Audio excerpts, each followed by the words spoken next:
Eh bien, merci d'être revenu à l'heure. Merci pour votre ponctualité. Nous allons donc reprendre le dernier temps de cette matinée pour continuer à explorer les réalisations de la société The Yard.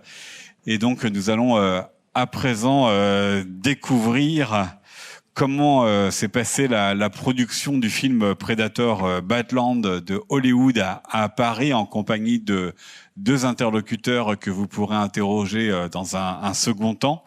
Donc avec nous, Virginie Vintrebert, vous êtes la directrice du département production, et Bertrand Chabrol, vous êtes superviseur CG, donc vous êtes le responsable de l'ensemble de la partie technique 3D, et donc vous allez nous présenter ce que vous avez fait pour ce film réalisé par Dan Trachtenberg et produit par 20th Century Fox. À vous. Merci. Bonjour à tous. Alors effectivement, aujourd'hui, nous allons aborder un petit peu, on va faire un passage transversal sur le show. On va vous parler un petit peu on va commencer par vous parler un petit peu du VFX. On va vous montrer le VFX Breakdown. On va vous parler aussi de l'origine du projet, parce que vous avez aussi des questions sur comment ce genre de show peut arriver chez nous. On va vous montrer aussi les quelques challenges qu'on a eu en termes de planification, puisque ce qui était prévu, le show à l'origine, est complètement différent de ce que nous avons fini par faire et livrer sur ce show. On va passer au travers de quelques chiffres, on va vous montrer un petit peu comment on fonctionne à l'interne, et ensuite Bertrand va vous parler de l'aspect très technique. On va parler effectivement de toute la partie CG, donc la partie 3D, et voilà. Je vais commencer par le breakdown, si on peut baisser un petit peu la lumière.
Alors maintenant, je vais vous parler un petit peu de comment le projet est arrivé chez nous. Nous avons été contactés par Cathy Siegel, qui connaît très bien Laurens, puisque comme Laurens vous l'a expliqué, ça fait à peu près une quinzaine d'années qu'il entretient son carnet d'adresses et qu'il a constamment sollicité au cours de ces 15 ans.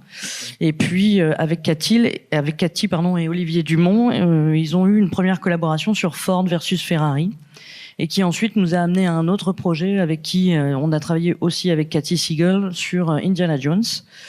Et puis Olivier et Cathy se sont retrouvés de nouveau sur un show et nous ont contactés pour faire partie de l'aventure sur Predator Badlands. À l'origine, la façon dont s'est passé le projet, c'est que il était prévu que nous travaillions. En fait, nous avons une première session de bidding qui a commencé en août 2024 à peu près. Donc, bidding, c'est la partie devis, en fait, ce qu'on appelle le devis. On reçoit donc une liste de plans et d'assets sur lesquels le client aimerait nous faire travailler.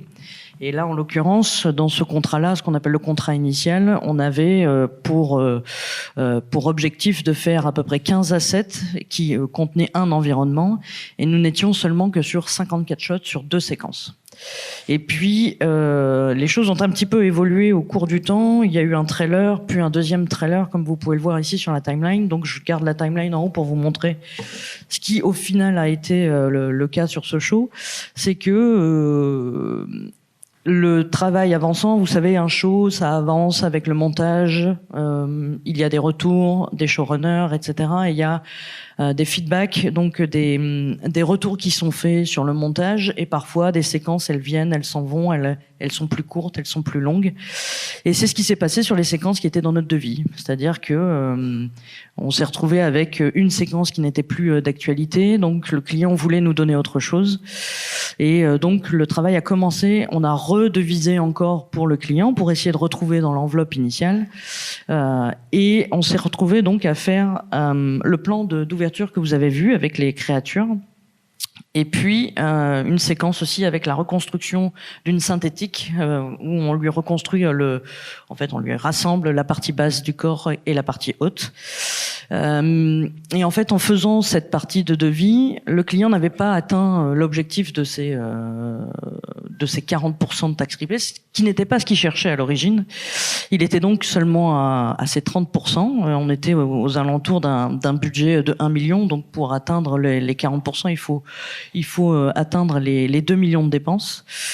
Et lorsqu'on a fait cette phase de redevis, il s'est avéré que on redépassait les 1 million et puis on s'approchait des 2 millions. Donc le client s'est dit tiens, en plus ça se passe bien.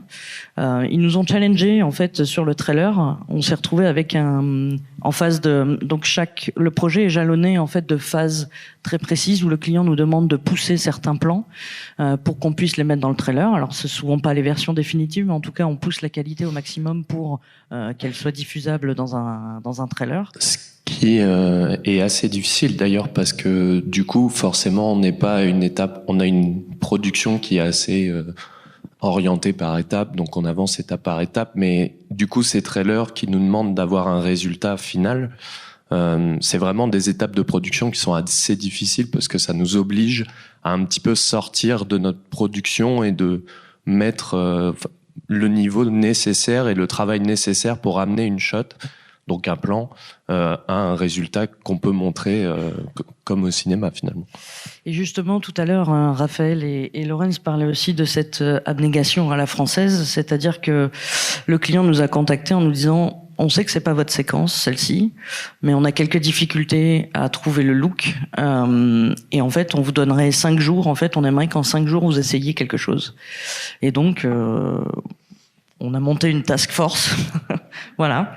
On a pris 5 mercenaires, je crois, vous étiez 5 mercenaires dans l'équipe, et on a essayé de pousser au maximum le look. Et ça a payé parce que, non pas que notre plan se soit retrouvé dans le trailer, mais en fait, le client a tellement apprécié le fait qu'on se donne au maximum pour essayer de faire, de les aider, que du coup, il nous a donné la fight séquence, qui est donc la dernière séquence de fin, où vous voyez les 2 prédateurs se battre. Mais comme vous pouvez voir dans la timeline, ça arrive très tard. On est déjà en avril 2025 et il était prévu de livrer le show au départ au mois de juin.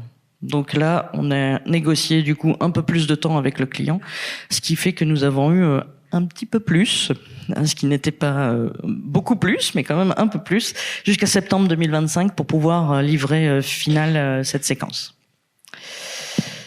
Ce qui veut dire qu'en termes de chiffres, pour vous donner une idée, donc à la fin, on était parti d'un budget d'1 million, on était arrivé aux alentours des 3 millions, et donc le client a pu atteindre son 40% de tax rebate. Nous avons donc fini avec 107 shots, 34 assets, qui inclut donc les 3 caractères, c'est-à-dire nous avons les 2 Predators qui se battent, et nous avons aussi la synthétique. Et puis, il y a 3 créatures aussi, les 3 créatures que vous voyez dans le plan initial. Il y a 7 environnements au total. Donc, pour vous donner une idée en termes de production, parce que c'est ma partie, ça représente à peu près 2800 tasks à planifier. On utilise ShotGrid pour ça. Donc, en fait, on a vraiment toutes les étapes de fabrication qui sont découpées et pour rentrer aussi dans un processus de validation avec le client. En fait, on ne pousse jamais au point final ce qu'on a à fabriquer, on y va par étapes et on fonctionne dans un process de validation avec le client qu'il connaît parfaitement. Et donc, quand il est le moment de parler d'un modeling, on ne parle que de modeling, on ne parle pas du reste, et etc., etc. Donc ça représente aussi 232 clients, des livraisons aux clients, c'est-à-dire à peu près 1500 versions envoyées. Mais à l'interne, nous, ça représente 25 000 versions en interne. Nous avons eu presque 90 personnes qui ont travaillé sur ce projet, en incluant tout ce qui était R&D et support. Et nous avons fini avec 11 mois de post-production. Comment on fonctionne à l'interne? Donc en fait, le fonctionnement d'une équipe de production, elle est composée en gros de 2 grandes lignes directrices. Il y a ceux qui vont gérer la partie organisationnelle et planification, et ceux qui vont gérer la partie artistique et technique. Donc moi, je suis dans celle de la production, c'est-à-dire que en dessous d'un producteur, donc moi j'ai agi un petit peu en executive producer, c'est-à-dire c'est un petit peu un rôle au-dessus, plus au niveau du studio, où en fait on parle de stratégie, etc. avec le producteur pour atteindre les objectifs du client. Mais en gros, le producteur, lui, il est responsable de toute la partie organisationnelle à l'intérieur de son équipe, et pour ça, il a un line producer qu'on appelle aussi le project manager. Le line producer est chargé, les 2800 tasks dont je vous parlais avant, il est chargé de les mettre en application et faire en sorte d'avoir quelque chose d'efficace et dans l'intérêt du client et dans notre intérêt financier, puisque nous ne sommes pas une œuvre caritative, bien évidemment. Le but, c'est effectivement de faire en sorte que tout soit bénéfique en termes de qualité et d'argent et de business. Et puis la partie VFX Sup, donc il y a en fait le binôme principal, c'est donc le producteur et le VFX Sup, et le VFX Sup, lui, dans son équipe, il a donc Bertrand, par exemple, qui est CG Sup. Il y a l'équivalent de Bertrand, mais pour la partie compositing, qui est donc le Comp Sup. Et puis ensuite, ils sont aidés par des départements lead et des artistes. Pour vous donner un petit peu une idée de la répartition du budget, je me retourne parce que c'est un petit peu plus grand. Pour vous donner un petit peu une idée de la répartition du projet, comme vous pouvez voir sur la gauche, en fait, c'est vraiment tous les départements, en fait, ce que représentent en fait les départements en temps. Et puis ce que vous voyez dans la partie show production, c'est ce qu'on appelle l'overhead chez nous. L'overhead, c'est la partie qui est dirigeante du studio, qui elle ne fabrique pas, mais qui aide à l'organisation. Donc, les assistants de production, les coordinateurs, les supports de HOD, les producteurs, les CG Sup, et puis comme vous pouvez le voir, il y a aussi du downtime, il y a des petites choses comme ça qui arrivent, qui sont des petits accidents de parcours, mais qu'on aime quantifier, nous, pour justement pouvoir s'améliorer par la suite. J'en ai fini avec ma partie production, je vais te laisser prendre la main. Merci. Du coup, je vais vous parler de comment on a fait, en fait, tout simplement, le projet. Je vais pas rentrer trop dans le détail technique non plus, parce que déjà, on n'a pas le temps. Et ce serait un petit peu too much, je pense. Et je vais passer au travers des différentes séquences qu'on a fait. La première étant donc l'opening séquence avec Yoja Prime, pour laquelle on a reçu, en fait, quelques références, des idées, de ce qu'ils voulaient faire, mais pas. On a eu quelques concepts d'ILM, je crois. aussi, mais c'était pas acté exactement ce qu'ils voulaient. Et du coup, nous, on est passé par une phase de concept. On a fait, et vous allez voir que pendant tout le projet, ça a été très important pour nous de faire ces concepts. On a un artiste in-house qui s'appelle Frédéric Perrin, qui est un artiste extraordinaire, un concept artiste, qui, du coup, a fait pratiquement tous les concepts sur le show, si ce n'est tous. Et la raison de pourquoi on a fait ces concepts, c'est aussi parce que c'est un gain de temps qui est énorme. Ce que disait tout à l'heure par rapport aux IA, Laurence, et qui est vrai, c'est que l'avantage, quand on a un artiste qui est talentueux comme Fred, c'est que on n'a pas à passer par cette phase de je monte 50 images et choisis ce qui te plaît. En fait, Fred, il va droit au but. Il va comprendre la demande plus ou moins bien, mais généralement assez proche. Et du coup, ça va nous permettre très rapidement d'envoyer des propositions, d'obtenir des feedbacks, et derrière, la production est du coup très rapide. Alors, dans le cas de Fred, c'est encore plus intéressant parce qu'il fait de la 3D en même temps qu'il fait ses concepts 2D, ce qui fait que on a un espèce de petit effet qui se coule qui est très intéressant parce que on gagne du temps sur la production 3D. Et du coup, on est passé par ces étapes de concept, donc pour les différents plans de Yoja Prime. Et il y a aussi une autre raison, on utilise les concepts de manière différente. Dans le cas de Yoja Prime, si vous voulez, on essaye d'avoir une approche qui est cohérente par rapport au travail qu'on va avoir à faire en général. Yoja Prime, c'était beaucoup de shots qui étaient individuels et qui, du coup, même si c'était dans le même environnement, ça n'utilisait pas le même environnement. Et pour nous, c'était donc plus cohérent de faire un concept pour chaque shot parce que de toute façon, c'était un petit peu des one-off, que de faire un concept général et ensuite construire l'environnement parce que de toute façon, on aurait dû le refaire à chaque fois. Donc voilà. Le challenge aussi qu'on a eu sur cette séquence, vient des plates. Alors je ne sais pas la traduction des plates. Des sources, des images sources. Voilà, des images sources qu'on a reçues. Et ça a été un gros challenge parce que, donc vous voyez ici un exemple, donc ce qu'on a en dessous, c'est ce qu'on a reçu, et ce qu'on a au-dessus, c'est ce qu'on a fait. Et le gros challenge qu'on a eu avec ça, c'est le fait que les sources venaient non pas de choses qui ont été filmées, mais de choses qui ont été acquises sur Internet et qui donnaient pas toujours les informations nécessaires pour faire le tracking, donc faire une caméra en 3D pour avoir les bonnes colorimétries et ce genre de choses. Et ça a été un très gros challenge sur cette séquence, notamment parce que ça nous facilite pas beaucoup la tâche. Et ce plan tout particulièrement, qui est donc le plan d'opening avec les créatures, a été d'autant plus un challenge qu'on a eu un trailer où ils nous ont demandé donc cette version que vous voyez ici, qui est le plan d'origine sur lequel on a rajouté donc l'overbike, cette moto overbike, voilà, cette moto qui vole. Et du coup, ça a commencé comme ça, donc on a amené cette shot très très loin. Et par la suite, ils nous ont demandé de rajouter des créatures. Et là, on a eu un petit peu la même approche en termes de concept, c'est-à-dire que nous, on a reçu un concept qui est celui que vous voyez au milieu. On a reçu un concept du client en disant, bah voilà, c'est ça qu'on veut. Ça, c'est très bien sur le papier, mais la réalité, c'est que on peut pas juste partir comme ça, parce qu'une image 2D, ça donne pas toutes les infos nécessaires sur comment elle se déplace, comment elle agit, comment elle bouge, tout simplement. Ici, vous voyez des croquis. C'est le moment où on discutait un petit peu de, par exemple, la bouche, comment elle est censée s'ouvrir, qu'est-ce qu'on doit faire, est-ce qu'elle a des dents, est-ce qu'elle a une langue. Et donc ça, c'est des choses qu'on a pu proposer, et il y a eu beaucoup de recherches qui ont été faites autour de ça, et vous le voyez ici, de plusieurs créatures qui nous ont permis de nous inspirer sur ok, la créature 2D, je la vois, maintenant, à quoi ressemble sa peau, à quoi ressemblent ses yeux, etc. Et ça, c'est un travail qui est très très important et qu'on a fait avec beaucoup d'attention. Et ça, c'est du coup le résultat une fois passé toutes les étapes, donc de look dev, de texture, de modeling. Et c'est là où on en est arrivé au bout de ces recherches. Et comme vous voyez, on a des inspirations donc de plusieurs créatures et même dans la manière dont elle devait se conduire, parce que le pitch un peu de cette créature, c'est qu'elle était un peu mignonne, mais en même temps, elle fait flipper. Donc, on a essayé de s'inspirer de créatures un peu mignonnes, mais qui quand même font un peu flipper. Et du coup, on leur a mis des yeux inspirés des reptiles. Donc ça commence avec des yeux de chat et après ça part sur un reptile. Et voilà, donc ça c'est toute une phase de recherche qu'on a fait et qui est hyper importante. Ensuite, l'avantage qu'on a eu sur ce show, c'est qu'ils nous ont demandé de rajouter une créature.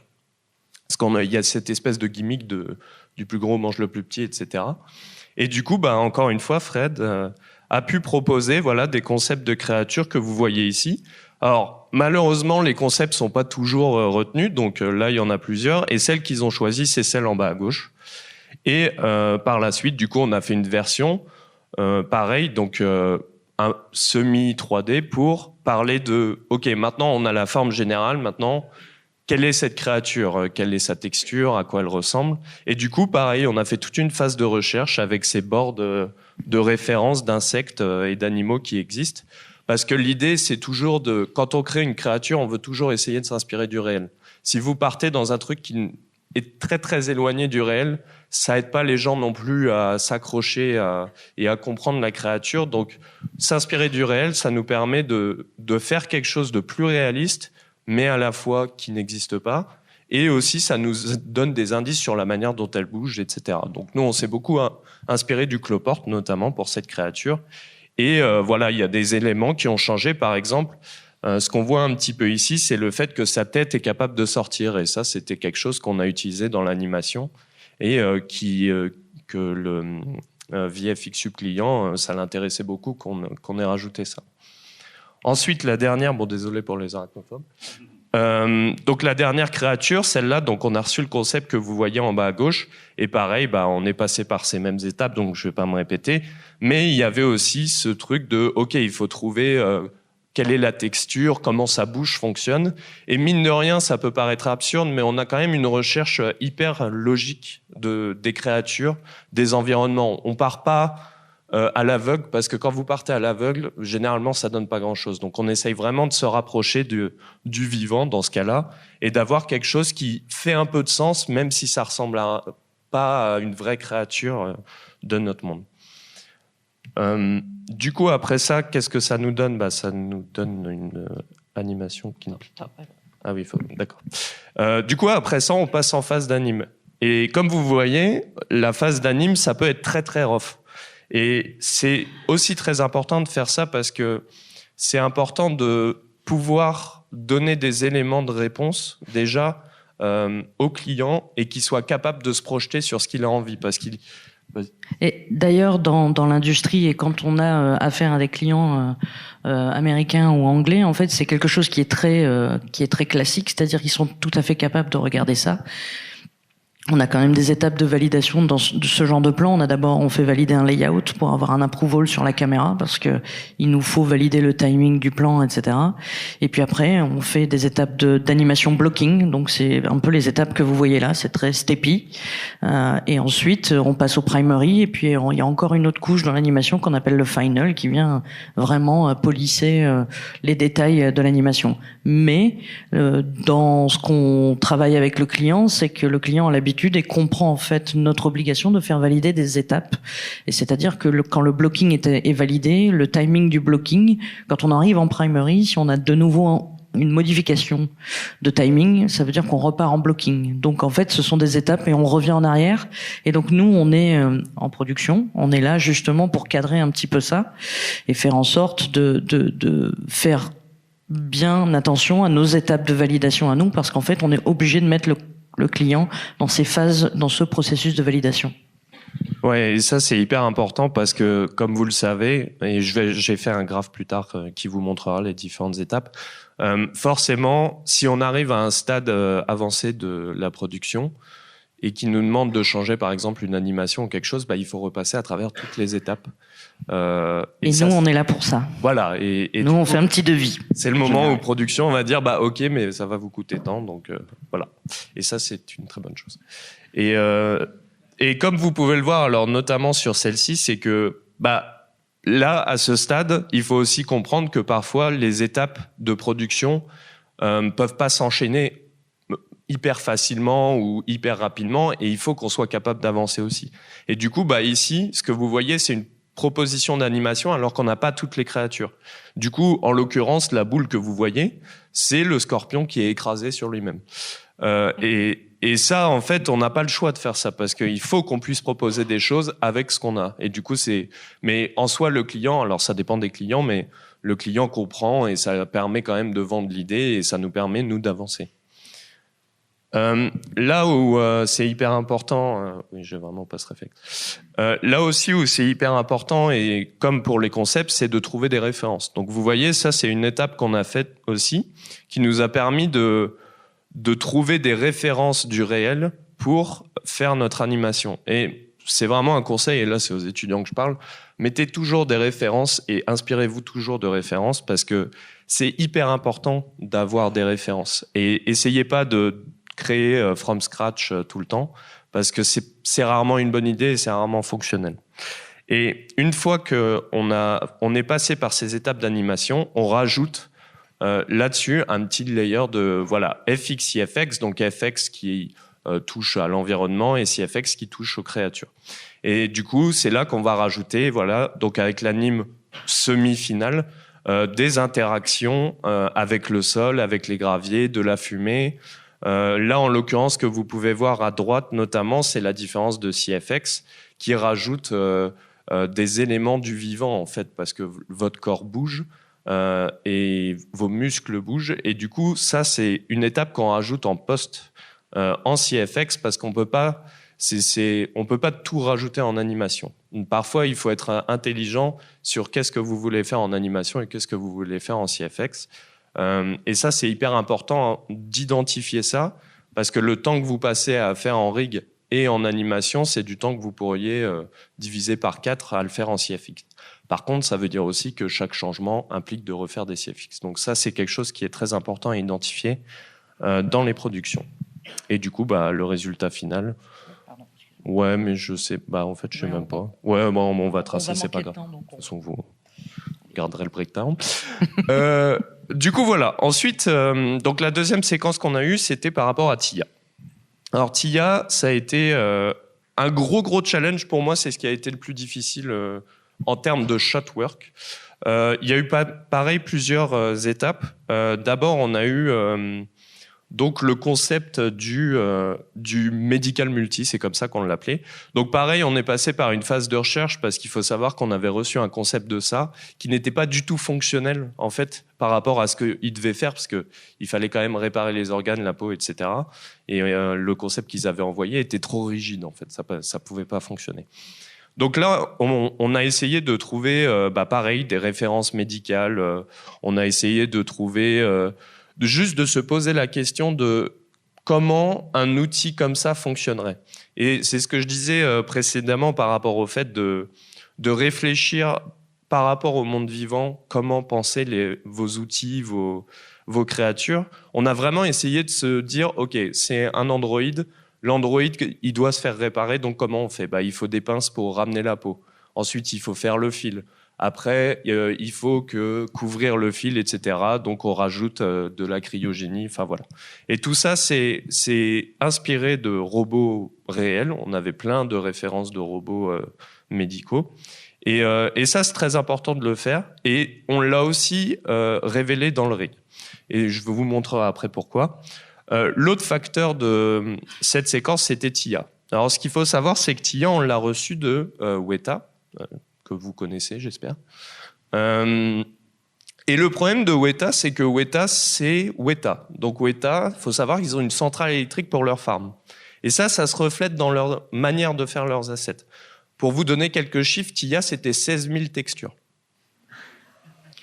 Donc, à ingester, 16 000 textures.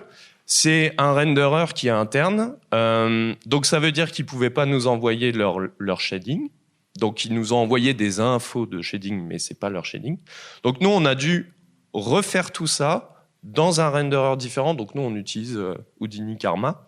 On a dû refaire tout ça, réingester tout ça et matcher un pour un avec ce que Weta avait fait. Donc ça, imaginez-vous bien que c'est quand même un challenge de matcher avec le travail de Weta, qui est, somme toute, un studio très correct. De petite taille. Et du coup, donc ça a été un très très gros travail. de faire ça, mais finalement on s'est plutôt débrouillé, mais c'est assez difficile parce que pour vous donner un exemple, dans le lookdev de Weta, on avait tellement de subdivisions pour atteindre leur niveau de détail qu'on crachait immédiatement nos ordinateurs. Donc c'est là que, heureusement, on a des artistes super talentueux qui ont trouvé des solutions pour que ça fonctionne. Mais voilà, cette partie-là, ça a été vraiment un très très gros challenge. Ensuite, on a eu la partie FX. Faut qu'on accélère ? Oui. Ok, donc on a eu la partie FX du coup qui est passée par des recherches aussi de comment un robot fonctionne. Et dites-vous que sur ce show, sur cette séquence, on avait énormément d'étapes de production. Et pour vous montrer un petit peu, donc ça c'est les FX au moment du développement, donc faire en sorte de bouger la peau. Alors vous noterez qu'il y a 2 parties haut du corps parce qu'on n'avait pas encore les jambes à ce moment-là, parce que en plus pendant la production, Weta travaillait sur le modèle. Donc, il fallait réingest à chaque fois qu'on le recevait. Enfin bref, c'était quelque chose. Pour vous montrer nos étapes de production, on a modeling. Là, on fait un QC, donc un quality check. Ensuite, on a le texture look dev qui se fait en parallèle, du rig. Tout ça, c'est amené en layout. Une fois que le layout est validé, on commence déjà en lighting, déjà pour faire le match voilà, du lighting des sets, etc. Ça repasse en QC, on passe en anime, on repasse en QC, on passe en FX, on repasse en QC, on passe en lighting et on passe en... Juste une petite précision, c'est aussi la raison pour laquelle on cherche aussi, enfin quand on grossit comme ça et qu'on se retrouve à travailler sur des gros assets, c'est la raison pour laquelle en fait on embauche de moins en moins de CG généralistes, parce que la réalité c'est qu'en fait très clairement sur ce genre d'assets en fait on a une personne qui travaille sur du modeling et en parallèle en fait à une certaine étape du modeling on commence la texture. Et de la même manière, on fait aussi le look dev. Et en fait, ce qui fait qu'on est obligé de séparer les spécialités et d'embaucher réellement, on a vraiment besoin dans l'équipe, pour des raisons organisationnelles et de temps qui nous reste sur la fabrication, à travailler en parallèle les spécialités. C'est la raison pour laquelle on en vient à découper les spécialités en assets. Ouais. Et quelque chose qui a été hyper important, notamment sur cette séquence, c'est au niveau du rig. On a fait un très très gros travail au niveau du rig parce que il y avait un très gros challenge de l'actrice. Parce que l'actrice, elle bougeait l'outil. Et nous, il fallait que les animateurs soient capables de faire des fonctions très précises avec cet outil. Et du coup, on a vraiment travaillé sur le rig pour que le rig soit indépendant du mouvement de l'actrice. Et par exemple, l'actrice bougeait pas assez. Donc les outils, ils pouvaient pas faire leur travail. Donc on a vraiment intégré dans le rig des solutions pour ça. Par exemple, la capacité des outils à s'étendre plus loin que prévu pour qu'ils puissent faire des actions malgré le mouvement de l'actrice, parce qu'on pouvait pas remplacer tout le bras, ça faisait pas partie du devis. Donc ça aussi, c'est important d'y penser en amont de la production. Alors on peut pas tout deviner et tout prévoir, mais n'empêche que voilà. Un petit détail technique, mais pour parler de Solaris et Karma, ça a été très très. On utilise USD donc dans Solaris et ça a été très très pratique, notamment sur cette séquence parce que mine de rien le look dev était très très lourd et la shot avait besoin d'être rendue avec une très haute qualité et du coup ça nous a permis par exemple dans Solaris avec USD de couper l'actrice en deux et du coup de ne rendre que la partie qui nous intéressait et garder et du coup gagner énormément en temps de calcul. Donc ça c'est quelque chose que USD nous permet et qui est vraiment très intéressant. Après, en termes de production, ce qui a été un gros challenge sur cette shot, c'était il fallait que tout fonctionne bien en fait. Par exemple, le layout a été un énorme challenge sur ces shots parce que le moindre glissement, ça se voyait immédiatement. Et c'était beaucoup plus de travail pour tout le monde. Et du coup, c'est assez difficile quand on commence une séquence comme ça de se dire, OK, ça va être quoi le vrai bottleneck ? Cette séquence-là, le vrai bottleneck, c'était le layout, donc la première étape. Donc c'était l'étape à pas rater, ce qui a été, somme toute, approximatif sur certaines shots, mais il faut vraiment y penser dans son process et c'est aussi pour ça qu'on fait ça. Ensuite, la dernière séquence, donc celle du combat, ça a été 4 mois, donc 82 shots pour vous donner quelques chiffres. Alors, faut savoir que c'était 82 shots, donc on se dit c'est pas tant que ça, sauf que les 82 shots, fallait presque tout faire en CG. Donc ça, c'était quand même un bon gros challenge, avec des FX, des enviros et tout. Donc un combat entre 2 personnages, un environnement splitté en 7 environnements, ça je vais vous expliquer pourquoi, des CG shots, des FX dans toutes les shots, enfin bref, cerise, gâteau, tout ça. Chantilly. Chantilly. Donc d'abord, on a eu le même problème qu'avec Tia, puisqu'on a reçu les assets donc de Weta et de Trickster. Donc, alors, plus sympa, 6500 textures, hein. 11 modèles, parce que quand même, et 30 facial shapes. Donc ça, on a tout intégré, évidemment, en rig. Ensuite, il y a eu les props, donc il y a eu les épées, il y a eu les masques, et ça, c'est quelque chose qu'on a intégré très vite dans le rig. Le fait que... Donc le rig, au cas où, c'est ce qui fait bouger les personnages en 3D. Et en fait, si vous voulez, on avait des shots qui avaient des besoins différents. Parfois, on avait l'épée, parfois non. Parfois, on avait le masque, parfois, on avait la cape. Et ça, on l'a intégré dans le rig, parce que le but, c'était vraiment d'essayer de rendre vite. Donc le rig s'adaptait à ça. On pouvait choisir les éléments dont on avait besoin pour cette shot en particulier. Parfois, on avait besoin que du masque, par exemple. Et donc voilà, on a reçu ces différentes shots avec cet univers, et en fait on est passé par la même phase de concept, parce que le problème c'est qu'on n'avait pas beaucoup de temps, et quand on n'a pas beaucoup de temps, on a envie d'aller vite au bon endroit, et vu qu'ils n'étaient pas contents de l'environnement qui avait déjà été fait, du coup on est repassé par une phase de concept. On a vraiment loqué les key shots, donc les shots clés, ça c'est un concept que vous retrouverez beaucoup, où on a dit ok, cette shot et tous les enfants qui vont avec, ça va utiliser cet environnement. Cette shot, cet environnement. Et on a fait un concept pour chacun de ces environnements. Et ça nous a permis, par la suite, quand on est passé en 3D, de direct aller droit au but. Parce qu'on savait exactement, le client a dit « Ok, c'est ça qu'on veut. » très bien, on va droit au but, c'est ça qu'on fait en 3D, et puis c'est tout. Et du coup, c'est comme ça que ça s'est fait, et ça s'est fait très bien, mais c'est comme ça qu'on finit avec cet environnement. Ce qui n'est pas une mauvaise chose, mais il faut quand même le savoir. Pour vous donner un ordre d'idée aussi en termes d'USD, et ça c'est quelque chose qu'on a vraiment essayé de faire sur le projet, c'est pas tout de faire une belle image en fait, c'est hyper important de faire des outils qui permettent aux artistes de faire vite. On est bien. On est bien, solide. Et en fait, les artistes pensent souvent qu'il y a l'image et tout, mais ce qui est très important en production, et surtout dans ce genre de production, c'est les itérations. Il faut que vous soyez capable de faire beaucoup d'itérations, parce que de toute façon, les first versions, ça n'existe pas. Voilà. Donc, il faut faire des itérations, et nous, on utilise USD pour ça, et c'est très pratique, parce que ça nous permet de faire cette structure. Et cette structure, qu'est-ce qu'elle signifie ? Elle signifie que, par exemple, on a un modèle, on a ce qu'on appelle un proxy, qui est une version viewport du modèle, et ensuite, on a différentes LOD, donc des level of detail, qui nous permettent de augmenter la qualité de notre rendu pour ce qu'on a besoin. Donc si on est au premier plan, on va rendre les objets de très bonne qualité, mais si on est en arrière-plan, on va baisser leur qualité. Ça, c'est un concept de jeu vidéo, mais c'est un concept qu'on utilise aussi dans le cinéma, parce que mine de rien, il y a des temps de calcul, et on a les mêmes challenges que dans les jeux vidéo. Donc du coup, à quoi ça ressemble ? Ça fait que un artiste, un lighter, il va loader sa scène, il n'aura pas tout à afficher, tout sera en bounding box, et ça va lui permettre de très vite bouger dans la scène et de loader les parties qui l'intéressent. Et ensuite, il peut switcher entre les différents LOD. Ça, c'est hyper important pour l'animation aussi. Parce qu'un animateur, vous ne voulez pas qu'il load tout l'environnement, parce que sinon sa scène va être hyper lente et ça a besoin d'être réactif. Et ce genre de système, ça permet aux animateurs de loader une partie de la scène et d'augmenter la résolution en fonction du niveau, donc blocking, primary, etc. Et ça, c'est hyper important de le faire, et c'est hyper important parce que ça permet aux artistes de travailler plus vite, et du coup de montrer plus de choses, et du coup d'aller plus vite. Donc je vous le recommande.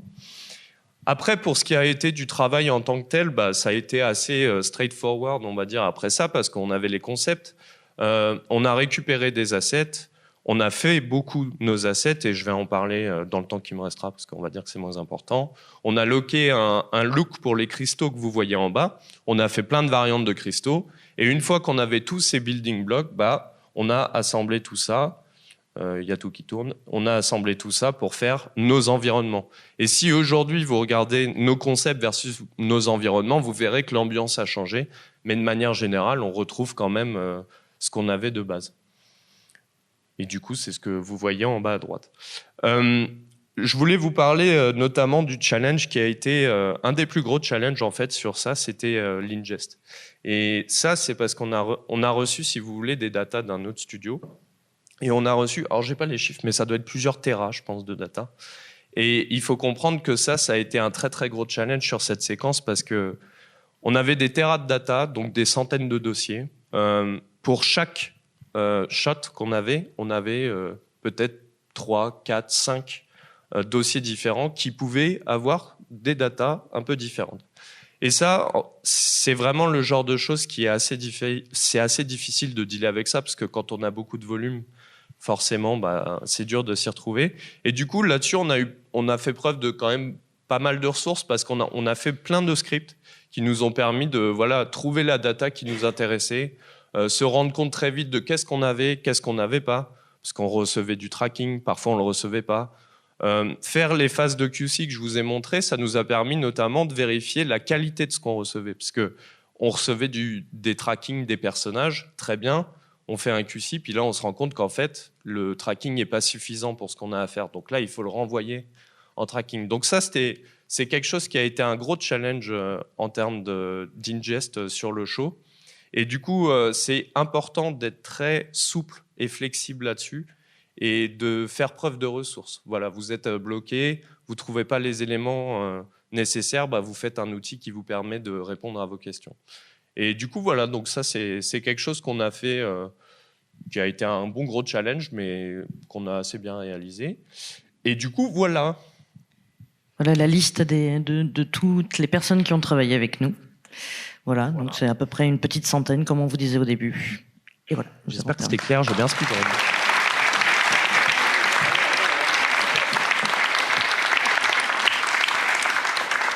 Merci à tous. Je comprends effectivement que les clients vous donnent des deadlines précises parce que là, à la minute près. Bravo. On est habitué. Est-ce que vous avez des questions à leur poser avant la pause? Alors, je vais répondre tout de suite à une question. Pourquoi Bertrand dit la shot et pourquoi je dis le shot? Pourtant, on a fait tous les deux un passage au Québec pendant quelques années. Je suis guéri, il ne l'est pas. Voilà. Il y a tout un débat là-dessus qu'on en parlera plus tard.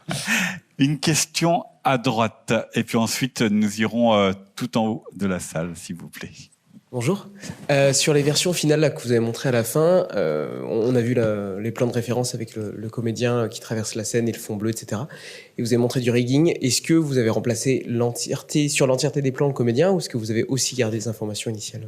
Non, on a pratiquement tous les plans, on a gardé le comédien, on a changé tout le set, mais le comédien, on les a toujours gardés.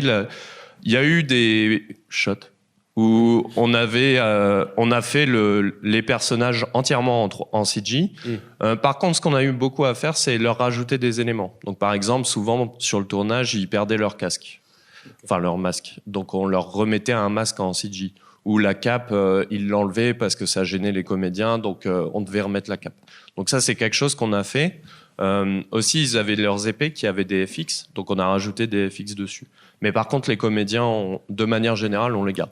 Faut savoir que c'est pratiquement ce qu'il y a de plus difficile de faire des créatures. Et ce qui coûte le plus cher. Et ce qui coûte le plus cher. Donc, il faut être intelligent. Si vous devez tout remplacer, c'est pas possible. Après, il y a eu des plans où on n'avait pas prévu de remplacer les personnages et au final, on l'a fait parce que la demande du client était telle qu'on pouvait pas... C'était plus simple de remplacer, parfois c'est plus simple de remplacer que d'essayer de faire du scotch à droite à gauche. Merci.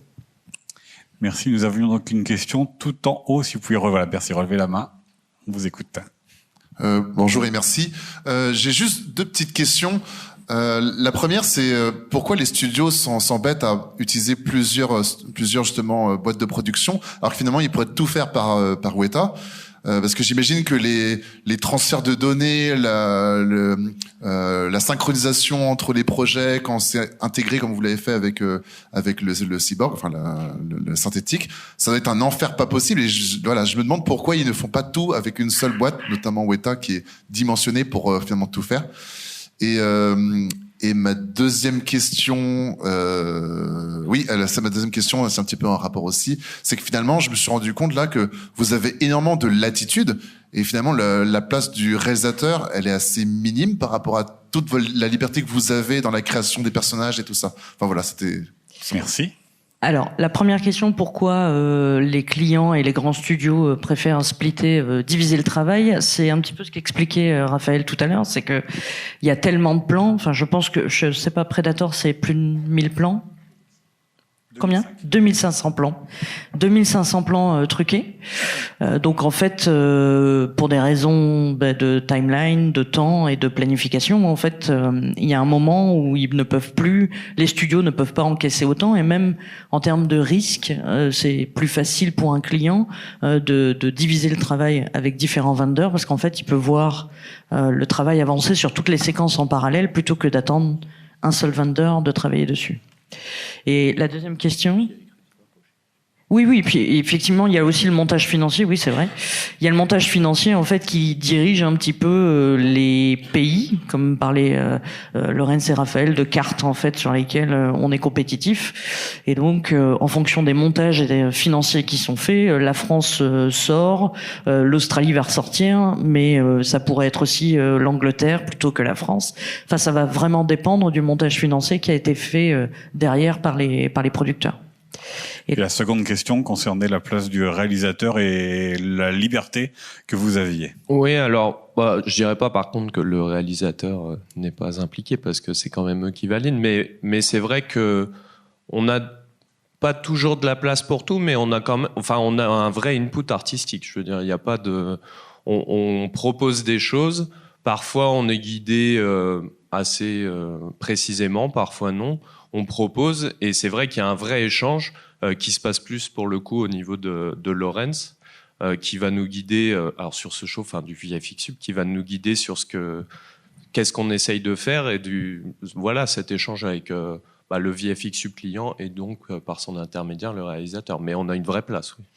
Et imaginez bien que quand on a 2500 plans, enfin imaginez-vous à la place du réalisateur, il a 2500 plans qui sont truqués, il va pas avoir le temps de les regarder puisqu'il a vraiment d'autres choses à faire sur la partie post-production. Donc en fait, la partie des VFX est déléguée à un VFX Sub client qui lui est en charge de regarder, enfin je voulais un petit peu montrer dans les chiffres, rien que nous, à notre niveau, pour une centaine de shots, le VFX Sub client a dû regarder environ 1500 versions qu'on a fabriquées. Donc pour nous, petit studio. Donc imaginez la quantité de choses. Donc c'est la raison pour laquelle cette partie-là, elle est déléguée et il y a une vraie confiance. Le réalisateur choisit son VFX Sub client et puis eux ont leur propre discussion artistique de leur côté et c'est le VFX Sub client qui nous transmet l'image en fait que veut le réalisateur. Et donc après c'est le VFX Sub chez nous, en l'occurrence ici c'était Laurence, qui nous guide et nous montre vers où on doit s'aligner. Cette place-là, elle est dans le cadre général qui vous est donné. À quel moment est-ce que vous devez pas rendre des comptes, mais à quel moment vous devez proposer des choses, à quel moment vous êtes libre, à quel moment on intervient? Alors, on est libre quand le client nous dit « j'ai pas de concept, j'aimerais que vous nous fassiez », et là, ce qui a été le cas, mais là même, ce que vous montrez tout à l'heure Bertrand, par exemple le lézard, il y avait eu une première phase de concept, mais Laurence a proposé une idée en fait en plus, et en fait c'est le VFX Sub chez nous qui va être force de proposition. Si la proposition semble intéressante pour le client, il va en parler au réalisateur, et là d'un seul coup, effectivement, on rentre de nouveau dans une spirale créative. Mais c'est vrai que, par exemple, Tia, il y avait en soi sur la synthétique en elle-même, on n'avait rien à faire, il n'y avait rien à discuter.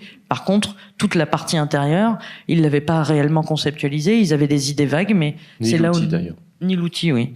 Et c'est là où nous on intervient là-dedans, quoi. Après, ce qui est aussi intéressant et qu'on a fait un petit peu sur cette séquence, c'est qu'on a même proposé des caméras différentes, par exemple. Donc il y avait une shot qui était vu un espèce de plan qui ressemblait à je sais plus le nom du film, mais c'est pas grave, enfin bref, comme une vue de couloir, et on trouvait que ça marchait pas très bien, et du coup on a proposé une autre caméra qu'on trouvait plus fonctionnelle, et ils ont accepté, et cette caméra est maintenant dans le film. Donc ça, c'est hyper valorisant pour nous, parce que ça nous permet aussi, parfois on fait ce qu'ils veulent, et parfois on fait... Mais je pense aussi que ça va avec la réputation de The Yard, c'est-à-dire que plus les années passent, en fait, et plus on arrive à être entendu dans nos propositions, en fait, artistiques qu'on fait auprès de nos clients, quoi. Une nouvelle question, au milieu en bas, et en haut pour terminer. Alors voilà, dans l'ordre où vous voulez. où les micros arrivent. On va commencer en haut et puis on terminera ici. Ouais. Moi, j'ai 2 questions un peu techniques. Justement, sur parler de tracking et de match move, enfin de la phase de layout sur le shot avec l'outil. C'est un plan où tout bouge. Alors la main de l'acteur bouge. Il y a 0 objet rigide fixe qui permet de déterminer le mouvement de la caméra. J'ai l'impression. Comment est-ce que vous faisiez pour traquer? Est-ce que vous avez des données externes du coup du mouvement de la cam ou du placement de l'acteur qui a permis de matcher, ou c'était Non, c'est au doigt mouillé. Au doigt mouillé. Ça marche. Mais après, ça dépend de ce que vous avez à faire en fait. Quand vous faites du tracking, si on a une caméra qui est bien et tout, en fait le tracking ça reste quand même une interprétation du réel. Donc vous pouvez avoir le meilleur plan le plus simple du monde. Si vous faites un tracking selon ce que vous avez à faire, ça peut ne pas marcher quand même si le tracking semble parfait. Donc c'est important au moment du tracking déjà qu'est-ce que vous avez à faire. Là en l'occurrence, ce qu'on a à faire, c'est on doit remplacer une partie du corps de l'actrice et l'outil. Donc, au moment du tracking, on va leur dire, voilà, nous, c'est ça qu'on doit faire. Donc, on s'en fiche de ce qu'il y a derrière, finalement. Même si on a un LiDAR, on a des infos. Donc, un LiDAR, c'est un scan 3D de l'environnement. Mais nous, ça nous intéresse pas. Nous, ce qu'on veut, on veut que l'outil soit au bon endroit et on veut remplacer le personnage. Ça veut dire, par exemple, que moi, je vais ouvrir la scène de 3D qui vont nous envoyer du tracking et je vais regarder si la caméra, elle tremble. Et ça, c'est hyper important aussi dans l'étape du tracking. C'est qu'est-ce qu'on vous envoie? Parce qu'il y a une notion entre ça marche en 2D et ça marche en 3D. Et parfois, vous verrez en recevant du tracking que la caméra, même si en 2D tout va bien, la caméra, elle fait un saut. Sauf qu'il y a un vrai caméraman sur le set. Il n'a pas sauté, enfin probablement pas. Et du coup, c'est quelque chose qui est important de vérifier.